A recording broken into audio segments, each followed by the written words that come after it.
Bonjour chers amis, j'ai tenu à enregistrer cette petite vidéo car du 24 au 26 août prochain, la France accueillera au Pays Basque, à Biarritz, le 45e sommet du G7, le groupe qui rassemble les 7 principales puissances économiques du monde, qui n'est plus le G8 depuis qu'on en a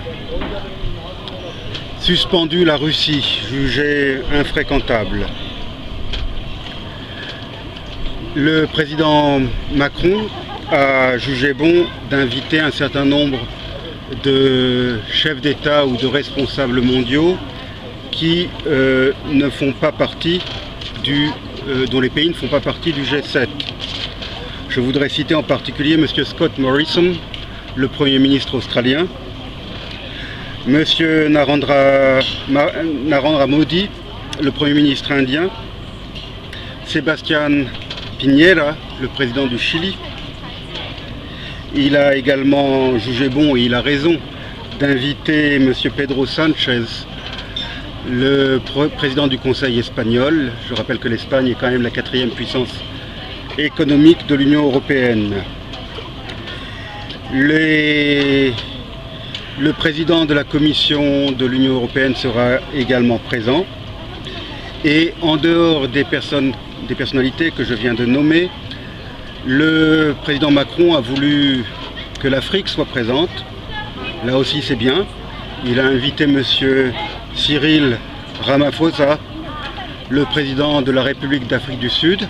L'Afrique du Sud est la principale puissance économique de l'Afrique.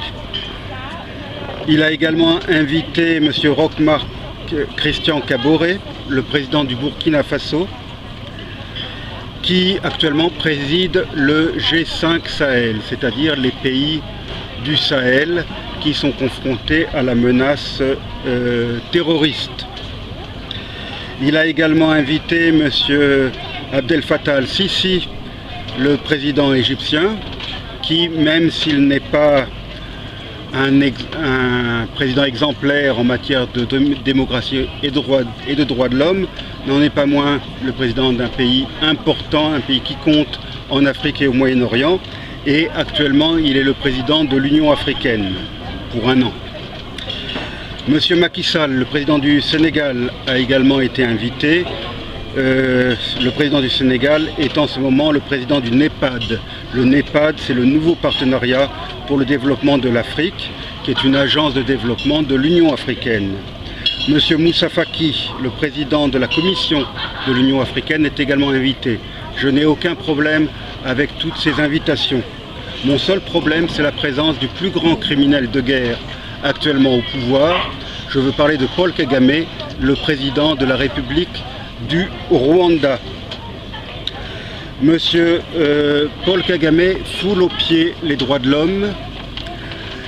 Il a été réélu en 2018 avec plus de 99% des suffrages, après avoir emprisonné la seule qui aurait pu constituer une menace, Madame Diane Rwigara, qui avait eu le courage de manifester son intention de se présenter. Avant même qu'elle ait pu se présenter, elle fut arrêtée en compagnie de sa mère et de ses sœurs et emprisonnée. Elle est restée 1 an en prison. 7 ans plus tôt, aux élections précédentes, le même scénario avait eu lieu, sauf qu'à l'époque, c'était une autre opposante, Madame Victoire Ingabire, qui avait fait la même tentative. Elle était rentrée d'exil pour se présenter aux élections. Elle en a été empêchée et a été condamnée à 8 ans de prison. Au Rwanda, on signale tous les jours la disparition d'opposants. On signale tous les jours des exécutions extrajudiciaires, alors que la peine de mort est censée avoir été abolie dans ce pays. Au Rwanda, les opposants sont soit morts, soit en prison, soit en exil. Et c'est ce président que M.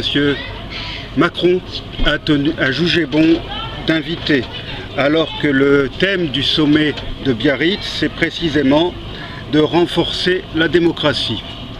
M. Kagame, qui, même s'il a été président de l'Union africaine l'année dernière, ne l'est plus, il n'a aucun titre pour être présent à ce sommet.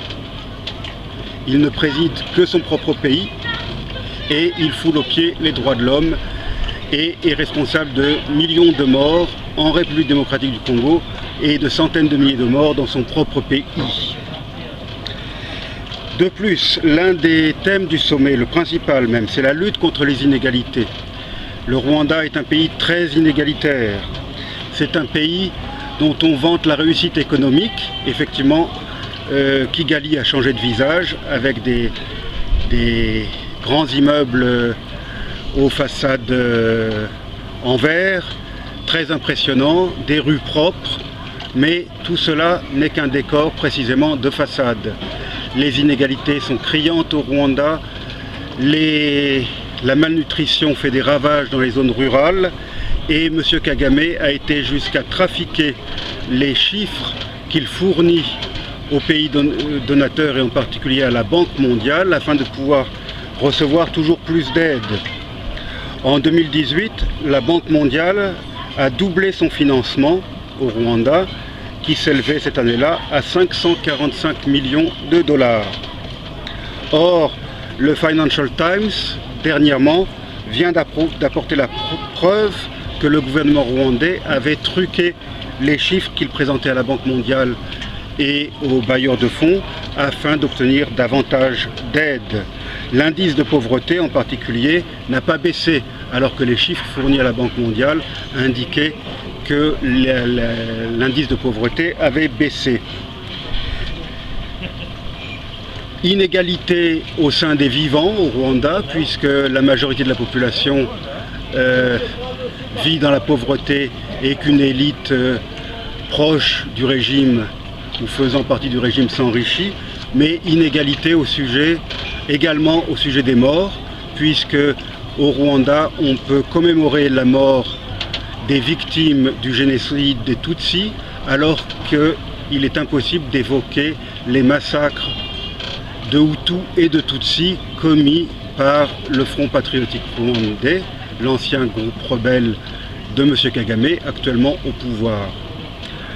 C'est pour cela que j'ai tenu à faire cette petite vidéo alors que la date du sommet approche. Je pense que les Français ne sont pas au courant du type de personnage qui va fouler le tapis rouge à Biarritz.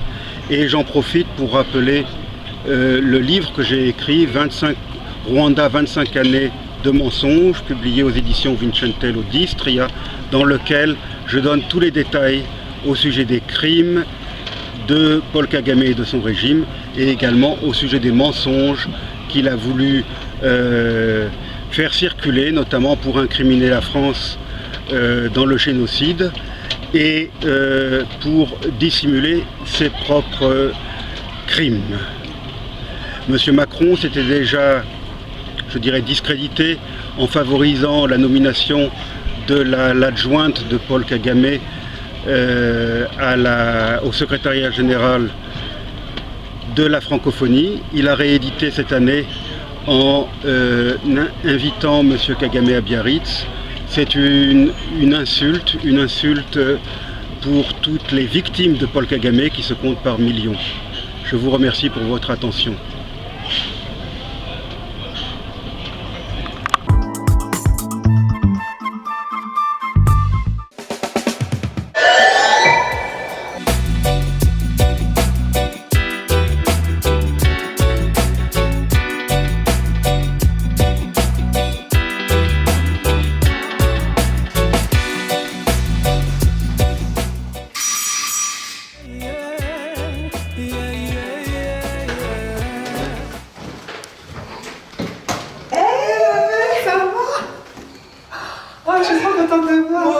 Viens, entre. Merci.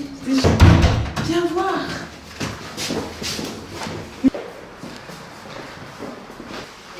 C'est joli cette journée, c'est pas mal, non? J'ai découvert la nouvelle merveille. J'avais dit que j'avais une surprise pour Oui, toi. c'est quoi? Regarde ce qui se passe. Ton clip passe Oh, trop bien. Max TV Oh, en exclusivité.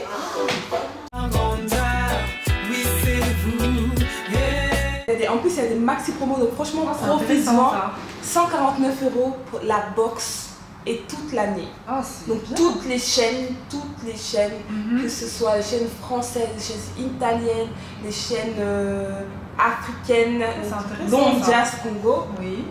Donc pour 1 an, 149 €, 6 mois, 119 €, 3 mois, 99 € et pour 1 mois, 69 €. Mais je vais en profiter. Hein. Franchement, C'est c'est mieux bien. même de prendre pour 1 an. Ouais, c'est plus Comme intéressant. ça, c'est beaucoup Ouais, plus c'est intéressant. clair. Ça va. Merci. Ah oui, Franchement, merci. Franchement, je l'ai passé. Ça m'a appâté.